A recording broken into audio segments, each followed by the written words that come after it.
145. The principle of Donatism.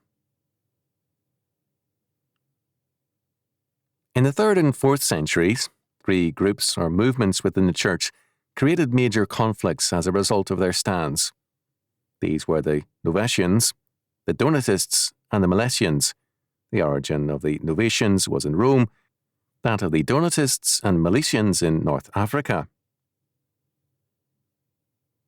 The Donatists, towards the close of the 4th century, were so strong that they had some 400 bishops in Africa. It is often popular with Protestants to make a case for these men because their opposition was at times too heavily involved, as in the time of the Donatists and Milesians, with the Constantinian view of the Church.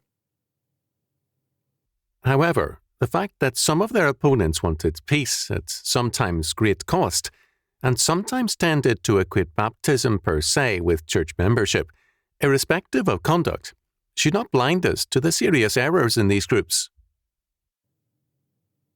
The basic problem was the status of the lapsed.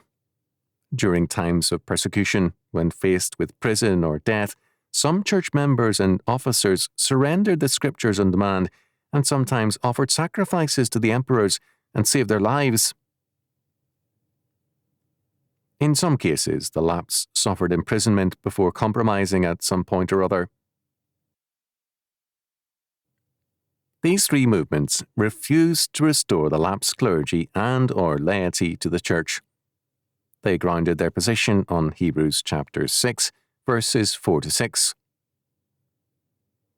For it is impossible for those who were once enlightened, and have tasted of the heavenly gift, and were made partakers of the Holy Ghost, and have tasted the good word of God and the powers of the world to come, if they shall fall away, to renew them again unto repentance, seeing they crucify to themselves the Son of God afresh, and put him to an open shame.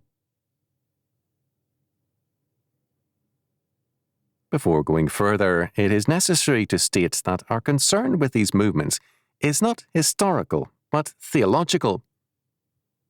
Historically, both sides had their problems. The separatist groups had their share of hypocrites who used harshness as a means of setting forth their claim to purity. The Catholics had some whose thinking developed later into the equation of church and state as different aspects of the body politic. It came to mean that an Englishman or a Spaniard was automatically in the state and in the church.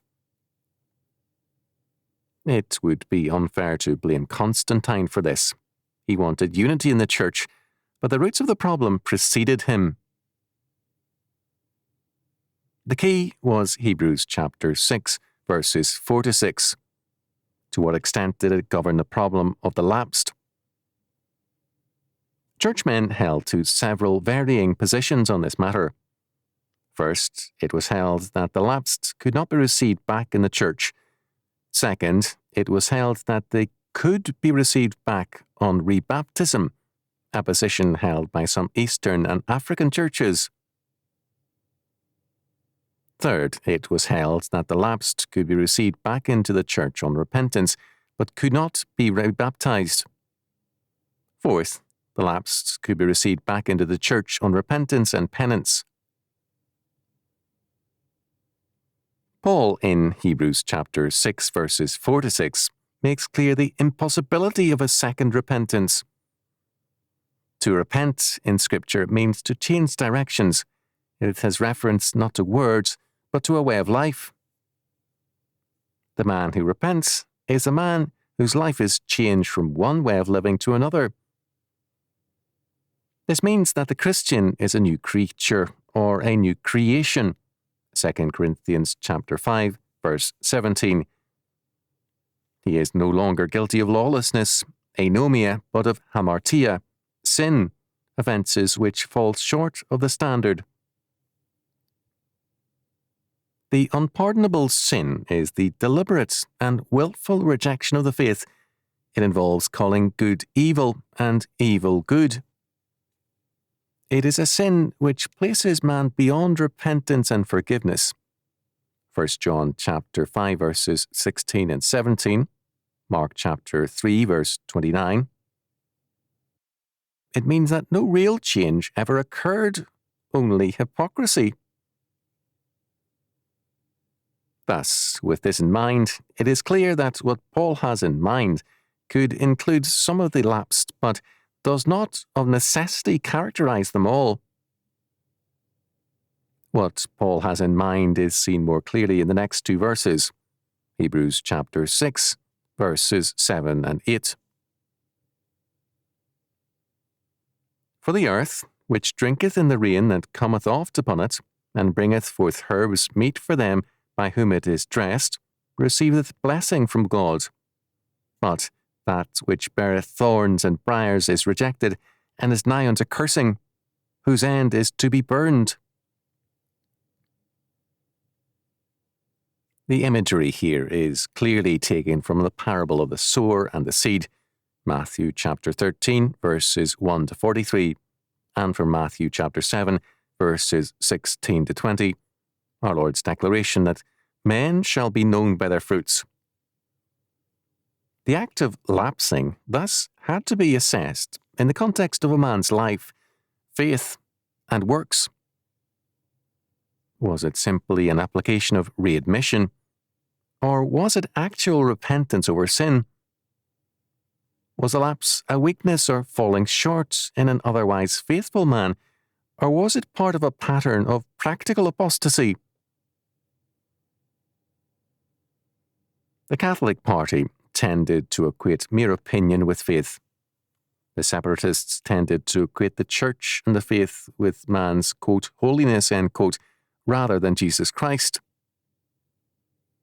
The separatists tended to regard all baptisms and acts of the lapsing clergy as invalid. This placed the kingdom in man rather than the Lord. The power of communicating grace through the sacraments was thus placed in the clergy's hands. The efficacy was not in Christ's work and in the faithfulness to the Trinitarian form of baptism, but in the clergy. Let us recognize that once that some thinkers in the Catholic fold were already placing discretionary powers in the hands of the clergy. The separatists did this to a far, far greater degree. The demand for the rebaptism of all who had been under a lapsed clergy made the clergy the effectual mediators of grace. The Catholic thinkers denied this. The separatist position seemed to be the holier and purer one. In reality, it represented not righteousness, but self-righteousness, and it exalted the clergy to a startling degree. It made man the necessary mediator between Christ and his church, so that, more than discretionary power was placed in man's hands, it was now a controlling power. It meant, moreover, that no man could be assured of the validity of his baptism unless the baptizing priest died quite obviously in the faith. This emphasis on self-righteousness led some Donatists to invite martyrdom as a means of establishing holiness and righteousness. This was true of the Meletians also. Meletius held that Peter, the Patriarch of Alexandria, was not fit to rule because he was ready to receive some of the lapsed back into the church. The cause of Bishop Meletius of Lycopolis received a setback when Peter was arrested and beheaded in December of 311. Since the issue was at root self-righteousness, Peter's public image as a martyr gave his arguments status among the separatists whom he opposed. With this emphasis on man, it should not surprise us that Arius, the founder of Arianism, was an admirer of Meletius and other separatists. Much later, the Meletians and Arians merged together. In Arius, humanism was more explicit than in the Donatists and Meletians, but it was present in all of them. Man's discretionary power leads to man's self-righteousness and to humanism.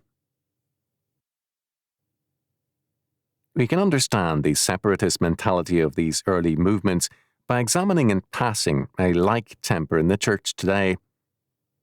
The separatists said that the lapsed were in effect outside the church and forever barred to some degree.